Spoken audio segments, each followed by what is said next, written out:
I'm Stu Morris, founder of Morris Law Group, and we're here to talk today about the core estate planning documents for testamentary disposition. Should you use a will, or should you use a trust, or in some cases, should you use both? So let's talk about a will first. A will is a document that you prepare while you're living that lays out the testamentary disposition of your estate. There is no validity or applicability to the will during your lifetime. It only comes to life when you die. And what happens if you die with any assets in your own individual name, the will is submitted to the court, and then the court will appoint a personal representative or executor to administer the will. Their job will be, under court supervision, to gather up all of your assets. It will be to pay any expenses, any taxes, and then distribute the assets according to the terms of the will.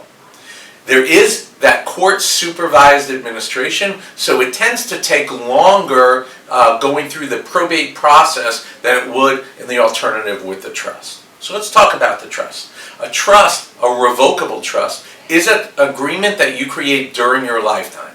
And it says, I'm creating this agreement between me and myself. During my lifetime, I'm the trustee. I can do whatever I want with the assets in the trust. And if I become incapacitated, then a trustee is appointed to monitor and maintain me in the style that I've delineated in the trust document.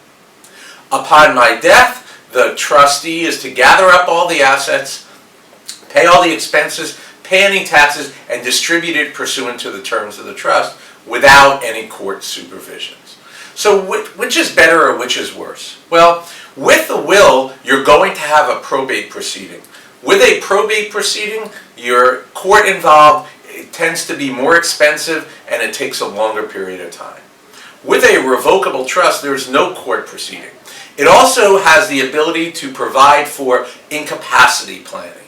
And unfortunately, in most revocable trusts we see, it says, if I become incapacitated, I appoint X to be the trustee and to take care of me in the manner I've become accustomed. That doesn't really give any guidance to the trustee as to how they are to care for you.